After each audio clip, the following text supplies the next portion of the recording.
வணக்கம் ஸ்டூடெண்ட்ஸ், எல்லாரும் எப்படி இருக்கீங்க? இன்னைக்கு நம்ம யூனிட் 2ல இருந்து ஒரு ரொம்ப முக்கியமான டாபிக் பார்க்க போறோம். ஈக்விபொட்டென்ஷியல் சர்ஃபேசஸ். இந்த பேர் கேட்கறதுக்கு கொஞ்சம் பெருசா இருந்தாலும் கான்செப்ட் ரொம்ப ரொம்ப சிம்பிள். இதை எப்படி ஈஸியா புரிஞ்சுக்கிட்டு எக்ஸாம்ல ஃபுல் மார்க்ஸ் வாங்குறதுன்னு பாப்போம். ரெடி?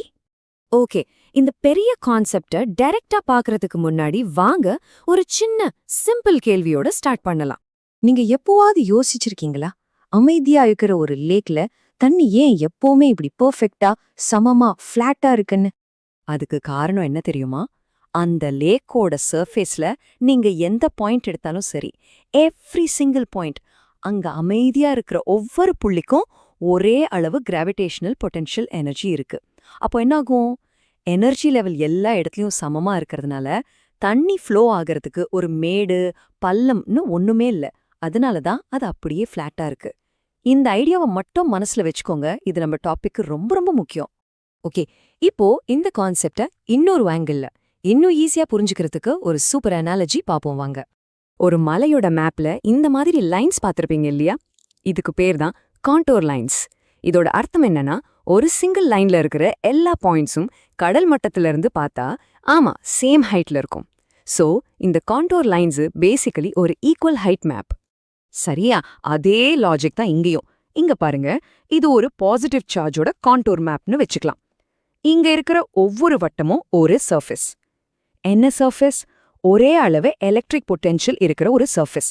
அங்க ஹைட் ஈக்குவலா இருந்துச்சு, இங்க எலக்ட்ரிக் பொட்டென்ஷியல் ஈக்குவலா இருக்கு. அவ்வளோதான் வித்தியாசம். சிம்பிள். சூப்பர். இப்போ பேசிக் ஐடியா புரிஞ்சிடுச்சு. அடுத்து நம்ம எக்ஸாம் பாயிண்ட் ஆஃப் வியூல ரொம்ப ரொம்ப முக்கியமான 3 கோல்டன் ரூல்ஸை பார்க்க போறோம். ஓகே, அந்த ரூல்ஸ்க்கு போறதுக்கு முன்னாடி டெக்ஸ்ட் புக்ல கரெக்டா என்ன சொல்றாங்கன்னு பாத்துடலாம். An equipotential surface is a surface with a constant value of potential at all points on the surface. இதுதான் NCERT definition. இப்படியே எக்ஸாம்ல எழுதுங்க, ஃபுல் மார்க்ஸ் கிடைக்கும்.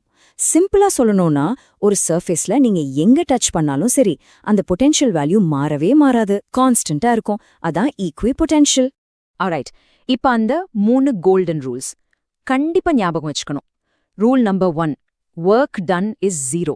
ஆமா, அந்த சர்ஃபேஸ் மேல ஒரு சார்ஜ் ஒரு இடத்துல இருந்து இன்னொரு இடத்துக்கு நகர்த்த நீங்க கொஞ்சம் கூட வேலை செய்ய தேவையில்லை. 0 work. Rule number 2, electric field is perpendicular. அதாவது எலக்ட்ரிக் ஃபீல்ட் லைன்ஸ் வருதுன்னா அது அந்த சர்ஃபேஸை எப்பவுமே 90 டிகிரில அப்படியே செங்குத்தா தான் கிராஸ் பண்ணும், வேற மாதிரி கிராஸ் பண்ணவே பண்ணாது. Rule number 3, surfaces are closer where the field is stronger. 2 சர்ஃபேஸ்க்கு நடுவுல இருக்கிற கேப் அது வச்சு அந்த இடத்துல எலக்ட்ரிக் ஃபீல்ட் எவ்வளவு ஸ்ட்ராங்கா இருக்குன்னு சொல்லிடலாம். ரூல் நம்பர் 2க்கு இது ஒரு பெர்ஃபெக்ட் எக்ஸாம்பிள். இங்க நல்லா பாருங்க, ஒரு பாயிண்ட் சார்ஜ்ல இருந்து எலக்ட்ரிக் ஃபீல்ட் லைன்ஸ் வெளியே வருது. ஆனா அந்த வட்டமான ஈக்விபொட்டென்ஷியல் சர்ஃபேசஸை கவனிச்சிங்களா? ஒவ்வொரு ஃபீல்ட் லைனும் அந்த சர்ஃபேஸை எக்ஸாக்டா 90 டிகிரிஸ்ல செங்குத்தா தான் கட் பண்ணுது. எப்பவுமே இது எப்படிதான் இருக்கும். இப்போ ரூல் நம்பர் 3க்கு ஒரு எக்ஸாம்பிள். ஒரு டைபோல் எடுத்துக்கலாம். உங்களுக்கே தெரியும், 2 சார்ஜஸ்க்கு நடுவுல எலக்ட்ரிக் ஃபீல்ட் ரொம்ப ஸ்ட்ராங்கா இருக்கும். கரெக்டா அந்த இடத்துல பாருங்க, ஈக்விபொட்டென்ஷியல் சர்ஃபேசஸ் எவ்வளோ நெருக்கமா பேக்டா இருக்கும்னு. ஆனா ஃபீல்ட் எங்க வீக்கா இருக்கோ அங்க சர்ஃபேசஸ் நல்லா தள்ளி தள்ளி தூரமா இருக்கும். அப்போ அந்த கேப்பை வச்சு ஃபீல்ட் ஸ்ட்ரெங்த்தை நம்ம கெஸ் பண்ணிடலாம். சரி, இப்போ உங்க புரிதலை டெஸ்ட் பண்ண ஒரு சின்ன கணக்கு. உங்ககிட்ட ஒரு 10 வோல்ட் ஈக்விபொட்டென்ஷியல் சர்ஃபேஸ் இருக்கு. இப்போ நீங்க ஒரு +2 கூலம் சார்ஜ அந்த சர்ஃபேஸ்ல பாயிண்ட் ஏல இருந்து பாயிண்ட் பிக்கு கொண்டு போறீங்க. எவ்ளோ ஒர்க் டன் ஆகியிருக்கும்? கொஞ்சம் யோசிங்க. ஃபர்ஸ்ட் ரூலை நினைச்சு பாருங்க. ஆன்சர் என்ன? கண்டுபிடிச்சிட்டீங்களா? ஆமா, சரியா சொன்னீங்க. அது 0 ஜூல்ஸ். ஏன்? ரொம்ப சிம்பிள். ஒர்க் டன்னோட ஃபார்முலா என்ன? W = Q × ΔV. இங்க ΔV அதாவது பொட்டென்ஷியல் டிஃபரன்ஸ் என்ன ஆகும்? அதுவே ஒரு ஈக்விபொட்டென்ஷியல் சர்ஃபேஸுங்க. அப்போ பாயிண்ட் ஏலையும் 10V, பாயிண்ட் பிலையும் 10V, 2 பாயிண்ட்லயும் ஒரே பொட்டென்ஷியல். அப்போ டிஃபரன்ஸ் என்ன? 10 - 10 0. அதனால ஒர்க் டன் எப்பவுமே 0 தான். மறக்காதீங்க. ஓகே, அடுத்த செக்ஷன் ரொம்ப முக்கியம். எக்ஸாம்ல ஸ்டூடெண்ட்ஸ் சாதாரணமா பண்ற தப்புகள் என்ன அண்ட் அது எப்படி அவாய்ட் பண்றதுன்னு பாப்போம். ஸ்டூடெண்ட்ஸ் எப்பவுமே பண்ற ஒரு பெரிய தப்பு இதுதான்.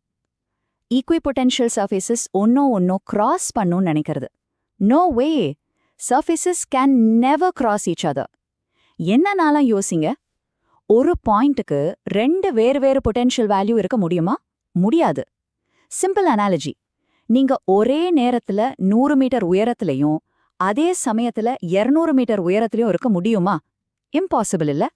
அதே மாதிரி தான் இதுவும். இன்னொரு காமன் மிஸ்டேக், நம்ம படிச்சிருக்கோம் ஒரு கண்டக்டருக்குள்ள E equal to 0. So students என்ன நினைப்பாங்க, E 0னா Vயும் 0 தான் இருக்கணும்னு. இது தப்பு. உண்மை என்னன்னா, inside a conductor E equal to 0னா V இஸ் கான்ஸ்டன்ட்னு அர்த்தம், 0ன்னு அர்த்தம் இல்ல. ஒரு ஃபிளாட் டேபிள் எடுத்துக்கோங்க, அதோட ஸ்லோப் E 0 தான். ஆனா அதுக்கு ஒரு ஹைட் V இருக்குமே, அதை ஞாபகம் வச்சுக்கோங்க. சரி, இவ்ளோ நேரம் படிச்சோமே, இது ரியல் லைஃப்ல எங்க யூஸ் ஆகுது? இதோட பிராக்டிக்கல் யூஸ் என்ன? வாங்க பாப்போம். இந்த எக்விபொட்டென்ஷியல் சர்ஃபேஸ் ஐடியா கண்டக்டர்ஸை புரிஞ்சுக்கிறதுக்கு ரொம்ப ரொம்ப அவசியம். நீங்க எந்த கண்டக்டர் எடுத்தாலும், ஒரு மெட்டல் ஸ்பியரோ ஒரு வயரோ, அதோட சர்ஃபேஸ் எப்பவுமே ஒரு ஈக்விபொட்டென்ஷியல் சர்ஃபேஸா தான் இருக்கும். நீங்க கேள்விப்பட்டிருப்பீங்கல்ல, ஃபாரடே கேஜ். அது வேலை செய்யறதுக்கு இதுதான் பேசிக் பிரின்சிபல். அந்த மெட்டல் பாக்ஸோட சர்ஃபேஸ் பொட்டென்ஷியலா சமமா வச்சுக்கிறதுனால உள்ள இருக்கிற எலக்ட்ரிக் ஃபீல்டை கேன்சல் பண்ணி. சரி, நம்ம கிளாஸோட முடிவுக்கு வரோம். இன்னைக்கு படிச்சத ஒரு குவிக் சம்மரி பாத்திரலாம். ஃபர்ஸ்ட், ஈக்விபொட்டென்ஷியல் சர்ஃபேஸ்னா என்ன? அது ஒரு கான்ஸ்டன்ட் பொட்டென்ஷியல் V இருக்கிற சர்ஃபேஸ். செகண்ட், அதுல ஒரு சார்ஜை மூவ் பண்ணா ஒர்க் டன், ஆமா 0. தேர்ட், எலக்ட்ரிக் ஃபீல்ட் E எப்பவுமே அதுக்கு பெர்பெண்டிகுலரா இருக்கும். ஃபோர்த், ஃபீல்ட் எங்க ஸ்ட்ராங்கா இருக்கோ அங்க சர்ஃபேசஸ் நெருக்கமா இருக்கும். அண்ட் ஃபைனலி, மோஸ்ட் இம்பார்ட்டன்ட்லி, ரெண்டு சர்ஃபேசஸ் எப்பவுமே ஒன்னொன்னு இன்டர்செக்ட் ஆகாது. சரி, நம்ம இந்த செஷனை முடிக்கிறதுக்கு முன்னாடி உங்களுக்கு யோசிக்க ஒரு இன்ட்ரெஸ்டிங் கேள்வி. ஒரு பறவை 11,000 வோல்ட்ஸ் கரண்ட் போற ஹை வோல்டேஜ் கம்பி மேல பயமே இல்லாம சேஃபா உட்காருது. அதுக்கு ஏன் ஷாக் அடிக்கிறது இல்ல?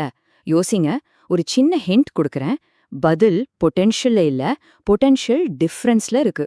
இதோட ஆன்சரோட அடுத்த கிளாஸ்ல மீட் பண்ணலாம். நன்றி.